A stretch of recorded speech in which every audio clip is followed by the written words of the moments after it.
야고보서 5장 13절과 14절 한 목소리로 봉독하시겠습니다. 너희 중에 고난 당하는 자가 있느냐? 그는 기도할 것이요. 즐거워하는 자가 있느냐? 그는 찬송할지니라. 너희 중에 병든 자가 있느냐?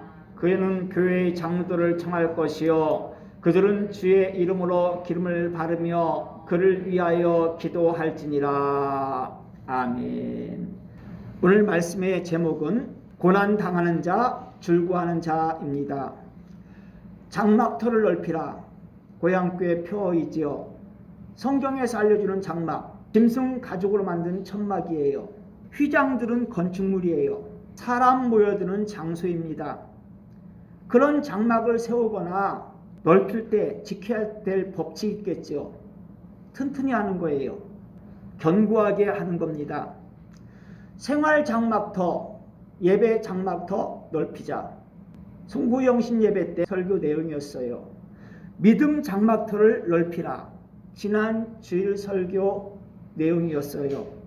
기초 튼튼하게, 중간도 마무리도 튼튼하게 생활 장막터, 예배 장막터, 믿음 장막터를 넓히라. 우리에게 맡겨진 사명입니다. 우리가 어떤 존재입니까? 하나님의 형상을 닮은 하나님의 사람들이죠. 하나님의 형상을 닮은 하나님의 사람들이라고 한다면은 하나님의 뜻을 잘 새겨들어야 돼요. 하나님 말씀에 가까워져야 되는 것입니다. 생활 장막터, 예배 장막터, 믿음 장막터를 넓히되 견고하고 튼튼하게 하려고 한다면은 하나님 말씀, 하나님의 뜻을 정확히 헤아려야 돼요. 그렇게 헤아리기 위해서는 성경 속으로 들어가야 되는 것이지요. 성경은 하나님의 말씀이요, 신앙과 행위, 믿음과 생활에 대해서 정황무후하며 유일한 법칙이 되잖아요. 너희 중에 고난 당하는 자가 있느냐? 오늘 본문에서 만나는 질문입니다. 즐거워하는 자가 있느냐? 라고 하는 질문도 만납니다. 예수님의 젖동생이었던 야고보, 처음부터 예수님을 구세주와 메시아로 인정하고 믿고 따랐던 것 아닙니다. 예수님이 십자가 위에서 대속의 피를 흘려서 죽을 때까지 예수님에 대한 태도가, 즉 예수님을 구세주로 메시아로 인정하는 태도, 믿는 태도 바뀌어지지 않았어요. 드러나지 않았어요. 예수님을 믿지 못했던 겁니다. 그런데 예수님의 부활 사건 후 변화되었어요. 초대교회 지도자로, 사도로 변화되었습니다. 하나님의 감동으로 성경 야고보서까지 기록하는 훌륭한 인물 되어졌어요. 그래서 하나님의 말씀, 하나님의 뜻이 초대교회 사람들뿐만 아니라 오늘 우리에게까지 전달되어지게 했습니다. 새해 아침 우리는 아주 좋은 소식을 들었습니다. 한국 나이로 79세이신 배우 오영수님, 한국 남자 최초로 골든글로브상을 수상했다고 하는 뉴스예요. 작년에도 영화계에 좋은 소식이 있었지요. 75세였던 윤여정님, 한국 나이로요. 한국인 최초 아카데미 여우 조연상을 받았습니다. 70대 중반이니까요. 연기 경력도 아주 상당합니다. 고난당하는 연기, 즐거워하는 연기, 그런 경험 많았을 거예요. 골든글로브상을 수상한 오영수님 수상 소감을 말씀하실 때 생애 처음으로 내가 나에게 괜찮은 놈이다 라고 말했다고 그렇게 수상 소감을 말씀하셨어요. 크게 즐거워했다는 겁니다. 생애 처음이라고 하는 표현을 사용했어요. 생애 처음 크게 즐거워할 일이 생겼다는 거지요. 배우 생활 동안 고난당한 경험 많았다는 뜻입니다. 나는 오영수님이 어떤 분인지 몰랐어요. 경력상 프로필을 보니까요 상당하더구만요. 그런데 이번에 처음 알았어요. 무명세월을 오래 지냈다는 거예요. 실력이 있었는데 무명세월을 오래 보냈다고 하는 거예요. 배우 생활 동안 고난당한 경험 많았다는 뜻이지요. 세상살이에서도 고난당한 경험 많았다는 뜻으로도 우리가 받아들여도 됩니다. 너희 중에 고난당하는 자가 있느냐? 즐거워하는 자가 있느냐? 그 질문. 고난당할 때 생긴다. 즐거워할 때 생긴다. 라고 하는 거예요. 고난 당할 때만 생기거나 즐거워할 때만 생기는 것 아닙니다. 오영수님 또 윤여정님 수십 년 동안 고난당하는 연기, 즐거워하는 연기, 괴로워하는 연기, 울고 웃는 연기 다양하고 멋지게 드러냈을 거예요. 실제 생활에서 고난당할 때, 즐거워할 때 표정 다양하고 멋지게 드러내셨을까요? 사람은 거기서 거기에요. 여러분들이 실제 생활에서 고난당할 때 괴로워하는 표정, 즐거워할 때 기뻐하는 표정, 그것이 평상시 생활에서의 오영수님과 윤여정님에게서도 비슷하게 나타났을 거예요. 실제 생활에서의 사람 표정과 태도는요 50보 100보예요. 오늘 본 말씀 여러분에게 익숙한 말씀이에요. 제가 2020년도 10월 18일 주일 오전 예배 설교에서 이 본문을 사용했어요. 기도할 것이요 찬송할지니라 라고 하는 제목으로요. 유튜브 계정 하나님은 나의 고향에 올라와 있지 않더구만요. 유튜브 영상에다 오늘 아침에 올려놨어요. 오늘 말씀과 연결시켜 가지고 기도 기본기, 찬송 기본기를 다듬는데 활용했으면 좋겠습니다. 기도 기본기와 찬송 기본기를 넓히는 기회로 활용하시길 바랍니다. 너희 중에 고난당하는 자가 있느냐? 배우 오영수님과 윤여정님의 연기 생활과 실제 생활에서만 느껴지는 그런 환경일까요? 그들에게만 나타나면 문제일까요? 하나님의 사람으로 살아가는 우리에게도 고난당할 때 생긴다고 하는 겁니다. 하나님이 야고보 사도를 통해서 우리에게 알려주셨어요. 즐거워하는 자가 있느냐라고 하는 질문도 나와요. 고난당할 때만 있는 것이 아니라 즐거워할 때도 있다고 하는 것이지요. 하나님의 사람으로 살아가는 우리들 세상살이에 고난당할 때도 있고 즐거워할 때도 있다고 하는 겁니다.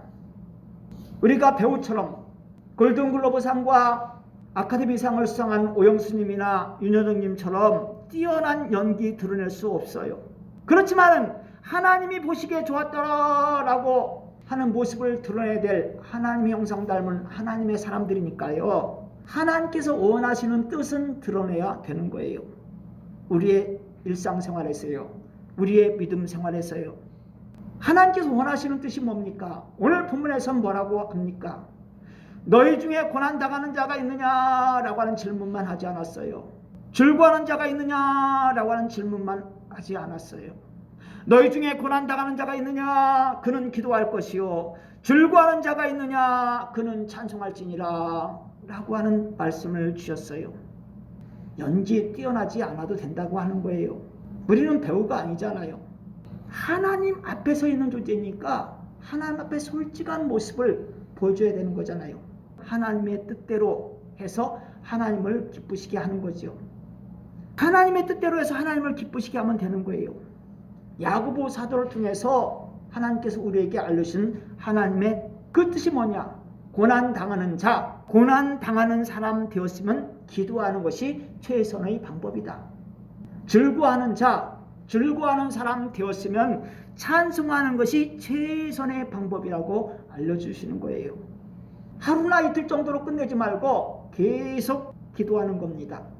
계속 찬송하는 겁니다. 튼튼한 기도의 사람, 튼튼한 찬송의 사람으로 변화되고 성장되어지는 겁니다. 견고한 기도의 사람, 견고한 찬송의 사람 되는 거예요. 튼튼한 기도와 찬송, 견고한 기도와 찬송하는 사람으로서 하나님 앞에서 그러한 태도를 계속 드러내라고 하는 거예요. 그렇게 드러내면 예배의 장막더 넓혀지는 복을 체험할 기회 많아집니다. 골든글로브상과 아카데미상보다도 더 영광스러운 하나님의 복과 상급을 다양하게 받을 기회 많아집니다. 하나님의 사람은요, 어디에서나 어떤 상황에서도 기도하고 찬송할 수 있어요. 어떤 곳에든지 우리는 기도할 수 있고 찬송할 수 있어요. 그렇습니까? 어떤 장소에서 나는 기도하고 나는 찬송합니까? 어떤 상황 속에서도 나는 기도하고 찬송합니까? 실천하지 못한 하나님의 사람도 있어요. 현실의 생활의 장막태에서 기도하고 찬송하는 모습 드러내지 못하거나 스쳐 지나가듯 기도하고 찬송하는 하나님의 사람들 있어요.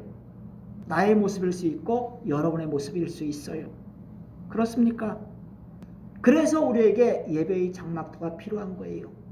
예배의 장막터를 사모해야 될 이유가 거기에 있는 거예요.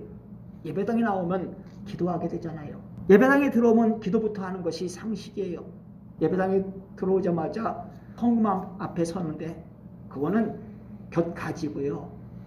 우리가 예배당에 들어와서 제일 먼저 해야 될 일은 기도예요. 예배당에 들어오기 전부터 기도하는 마음으로 들어오는 거죠. 예배를 시작할 때도 묵도로부터도 시작하잖아요. 묵도가 뭡니까? 나 혼자 하나님 앞에서 기도하는 거예요. 나 혼자라는 의미는 다른 사람들이 듣지 않을 정도의 속마음으로, 목소리로 하나님의 영에 사로잡혀가지고 마음과 생각을 하나님 앞에 내어놓는 거예요. 그것이 묵도라고 할 수 있는 것이죠. 조용히 하나님 앞에 나의 모든 것을, 나의 속속들을 내어놓는 것이 묵도예요. 그것부터 예배 중에 기도를 몇 번 하죠. 오늘 기도위원은 김명수 집사님이었죠. 목사는 공원 기도와 함께 설교하기 전 기도를 연결시켜서 기도했어요. 설교를 마친 후에도 기도합니다. 예배 마무리하는 축도도 합니다. 우리가 예배 중에 사도신경 신앙으로 고백하죠. 주기도도 드리죠. 이것도 기도의 범주에 포함시켜도 됩니다. 그렇다면 예배 중에 기도하는 횟수 아주 많습니다. 왜 그렇게 많을까요? 왜 기도를 많이 해야 될까요? 하나님의 사람으로 살고 있다는 증거 드러내는 거예요. 그러니까 기도하는 사람은요, 하나님을 만나는 겁니다.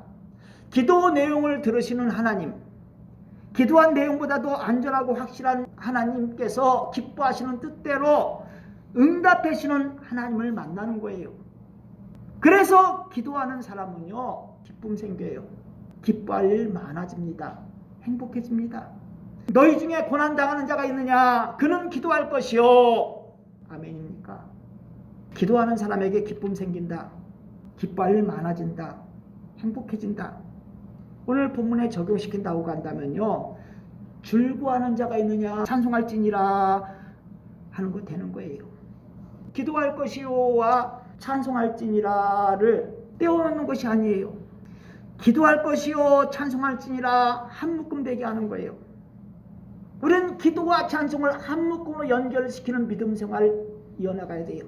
그러한 지혜로운 하나님의 사람들이 되어져야 되는 거예요. 너희 중에 고난당하는 자가 있느냐? 그는 기도할 것이요 라고 하는 것으로 끝내지 않고 오늘 성경에서는 기도하면 즐거워할 일 생긴다, 찬송하게 된다 라고 하는 내용으로 알려주고 있잖아요. 그리고 찬송하게 된 사람을 향해서는 즐거워하는 자가 있느냐?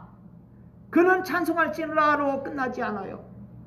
14절을 보면은 너희 중에 고난당하는 자가 있느냐? 그는 교회의 장로들을 청할 것이요 그들은 주의 이름으로 기름을 바르며 그를 위하여 기도할지니라고 알려집니다. 14절에 나오는 병든 자, 개인적으로 말하면 고난당하는 자예요. 기도해야 될 사람이죠. 즐거워질 수 있다는 거예요. 기도의 협력자를 만나면 더 좋다는 거죠. 기도 요청을 하라는 거예요. 기도 요청을 받은 사람은 어떠한 사람입니까? 찬송하는 사람이에요. 고난당하는 문제에서 해방된 사람입니다. 또 고난을 만날 수 있지만은요, 고난당하는 문제에서 기도를 통해서 해방돼 가지고 참으로 기도의 묘미를 맛본 사람이에요. 그래서 즐거운 마음으로 찬송하고 있는 사람이에요. 그런 사람 찬송만 계속 부르며 살아가라고 성경은 말하고 있지 않아요. 기도를 요청하는 사람이 있다 하는 겁니다. 병든 사람이 너에게 기도를 요청한다 라고 하는 것 아니겠습니까? 고난에서 해방되었으니까 기도하지 않아도 된다, 즐거워하면서 찬송만 부르며 살아가겠다, 아닙니다. 그렇게 가르쳐서도 안 되는 거죠. 그렇게 믿어서도 안 되는 겁니다. 나에게 즐거운 일이 있고 행복한 일이 있느냐? 기도를 통해서 고난의 문제를 해결받은 상태를 말하는 거예요. 그래서 날마다 하나님 앞에서 감사하고 기뻐하면서 찬양하는 생활로 이어진 거예요. 그러한 사람들 계속 찬송만 하고 살라고 성경은 말하고 있잖아요.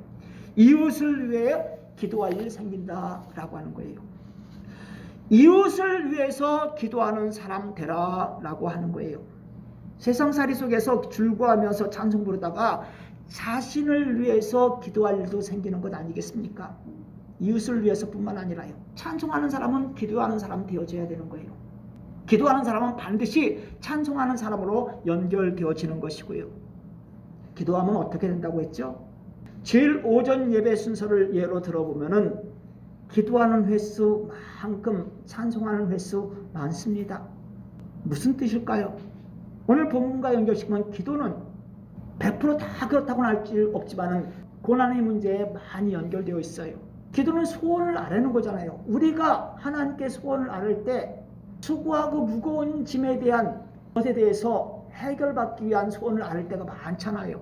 기도는 고난 당하는 문제에서 해방당하기 위한 하나님께 간구하는 방편이라고 할 수 있는 거죠. 그러면 즐거워하는 사람, 찬송하는 사람 반드시 됩니다. 하나님은 응답해 주시는 분이기 때문에요. 기도를 들으시는 것뿐만 아니라 응답해 주시는 분이기 때문에요. 기도하고 찬송하는 횟수 많아진다고 하는 것은요, 하나님의 보시기에 좋았더라라고 하는 상태에 되어지는 거예요. 우리가 예배를 통해서 기도의 수가 많고 찬송의 수가 많다고 하는 것은요, 하나님이 보시기에 좋은 상태로 변화되어지고 있다고 하는 것을 표현하는 거예요. 하나님이 보시기에 좋았더라라고 하는 모습으로 변화되고 싶다고 하는 소원을 표현하고 있는 거예요. 우리의 형편이 고난당하는 자입니까? 고난당하는 사람 모습입니까? 기도합시다. 예수님은 누가복음 11장 13절에서 너희가 악할지라도 좋은 것을 자식에게 줄 줄 알거든 하물며 너희 하늘 아버지께서 구하는 자에게 성령을 주시지 않겠느냐라고 교훈하셨어요. 요한복음 14장 26절에서는 보혜사 곧 아버지께서 내 이름으로 보내실 성령 그가 너희에게 모든 것을 가르치고 내가 너희에게 말한 모든 것을 생각나게 하시리라 라고 하는 교훈도 하셨어요. 성령님을 보혜사라고 알려주셨어요. 계속 도움 주는 성령님, 함께 해주시는 성령님이라고 하는 거예요. 하나님이 우리와 함께 계시다라고 하는 의미의 임마누엘과 연결되는 보혜사예요. 성령님은 하나님의 영이니까 당연히 임마누엘이시고 당연히 보혜사 되십니다. 기도하는 사람, 단순히 하나님께서 응답만 해주시는 것이 아니에요. 성령을 부어주십니다. 성령님이 함께하게 하여 주십니다. 계속 함께하게 하여 주시는 것입니다. 하나님 영에 사로잡힌 자 되어지게 하십니다. 결국 찬송하는 사람 되어지게 되는 것이요, 즐거워하는 사람 되어지게 되는 것이죠. 우리 형편이 고난당한 자입니까? 고난당하는 사람 모습입니까? 기도합시다. 하나님은 즐거워하는 사람 되고 즐거워하는 사람으로 변화시켜 주십니다. 찬송하는 사람으로 변화시켜 주십니다. 올 한 해 기도하는 것마다 찬송하는 것으로도 연결되어지는 저와 여러분들 되어지길 기원합니다. 우리의 형편이 즐거워하는 자, 즐거워하는 사람 모습입니까? 하나님의 사람은 고난 당하는 환경에서만 허덕이지 않습니다. 기도에서 즐거워하게 됩니다. 찬송 부르게 됩니다. 찬송만 부르면 존재가 되는 것이 아니라 기도해 줄 사람을 찾습니다. 기도 요청도 받습니다. 함께 찬송 부를 사람을 찾아내는 거예요. 나만 찬송 부르는 사람으로 살아가는 것이 아니라 함께 찬송 부를 사람들 많아지게 하는 우리들이 되어졌으면 좋겠습니다. 그러한 새로운 하나가 되었으면 좋겠습니다. 장막터를 넓히라, 고향교회 표어입니다. 기초가 튼튼해야 되겠죠. 중간과 마무리도 튼튼해야겠죠. 견고하게 해야 되겠죠. 기도 기본기 필요합니다. 찬송 기본기 필요합니다. 다듬고 활용되어져야 되는 겁니다. 오늘 예배가 조금 늦게 시작되었어요. 우리 악기 연주하는 팀들이요, 음조율이 잘 되지 않는 거 봐요. 연습을 하더라고요. 중간에 제가 끊고 예배를 시작할 수 없어가지고 기다렸어요. 너무나 감사한 거예요. 코로나에서 회복되는 모습이 보인다 느껴진 거예요. 멀리서 느껴지는 것이 아니라 고향교회에서 느껴지는 거예요. 악기 연주 팀들이 사라졌었는데 한 명, 두 명 모여들기 시작하는 거예요. 주보회 앞에 있는 피아노 반주자 이름도 바뀌지 않았습니까? 없는 것을 가지고 튼튼하고 견고하게 할 수 없어요. 있는 것을 활용해야 돼요. 있는 것을 활용하되 잘 활용해야 돼요. 오늘 악기 연주 팀들처럼 고치고 다듬고 해가지고 화음을 맞추는 상태에 되어지게 해야 되는 것입니다. 우리의 기도도 우리의 찬송도 그래야 되는 겁니다. 많이 망가져 있는 우리의 기도지요. 많이 망가져 있는 우리의 찬송이죠. 다듬어야죠. 고쳐야 되겠죠. 튼튼하고 견고하게 해야 되겠죠. 왜 기도를 찬송을 다듬고 고쳐야 됩니까? 튼튼하고 견고하게 해야 됩니까? 고난에서 해방되는 비결 성경에 다양하게 제시하고 있지만 핵심은 기도예요. 고난 당하는 자가 있느냐? 그는 기도할 것이요.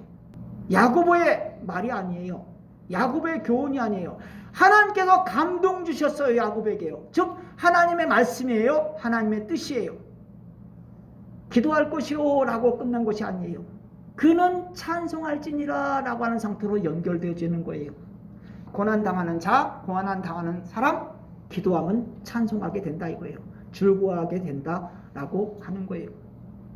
나의 형편이 찬송하는 생활, 즐거워하는 생활입니까? 요즘보다 더 행복한 때는 없었다 라고 하는 오영수님 같은 고백을 하고 있는 상태입니까? 죄송한 표현이지만 항상 그런 상태로 이어질 수 있는 것만은 아닙니다. 고난당할 때, 기도해야 될 때 생기는 거예요. 그러니까 찬송할 때 마음과 정성 뜻을 다 앞에서 하나님을 높이는 모습을 드러내야 되는 거예요. 그러면 고난당하는 문제, 기도해야 될 문제를 만날 때 쉽게 찬송하는 상태로 회복되어집니다. 찬송하는 사람으로 회복되어지게 되는 것입니다. 기도하는 사람은요, 찬송도 하는 사람 되고요. 찬송하는 사람은요, 기도하는 사람도 됩니다. 그래서 기도의 기본기, 찬송의 기본기를 다듬고 활용되어져야 되는 것입니다. 하나님 앞에서 살아있다는 증거로 기도, 찬송, 호흡하는 저와 여러분 되십시다. 하나님을 기쁘시게 하는 기도 장막터, 찬송 장막터를 튼튼하고 견고하게 넓혀 나가십시다. 오늘 예배 악기 연주로 헌신한 악기 연주팀에게 진심으로 감사드립니다. 앞으로 기도할 것을 찬송하며 살아갈 것을 다짐하는 여러분에게 하나님의 은혜가 함께하길